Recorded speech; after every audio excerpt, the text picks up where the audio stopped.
Hello there, welcome to our channel Login again. Hope you're doing fine. I'm back with another tutorial video, and today I'll be showing you how to edit your TikTok draft videos on your TikTok app. And now without further ado, let's dive right into the video. But before that, don't forget to like, subscribe and hit that bell icon for more videos. Now, to edit your TikTok draft video, let's open up our TikTok app first.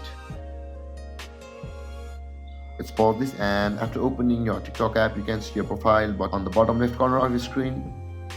And after opening a TikTok app, you can see the profile button on the bottom right corner of your screen. Tap on the profile button, and over here you can see all of your videos over here and the drafts as well. Tap on drafts, and you can see these are the drafts videos, or this will be the place all your draft videos of the TikTok will be saved onto.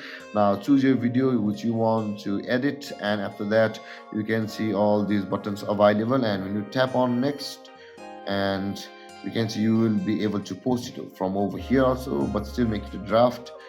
And there, guys, this is how you edit your TikTok draft videos on your TikTok app. And if you have any confusions or questions regarding the topic, don't hesitate to comment in the comment section below, and don't forget to like, subscribe and hit that bell icon for more videos. Thank you for watching, guys. Peace.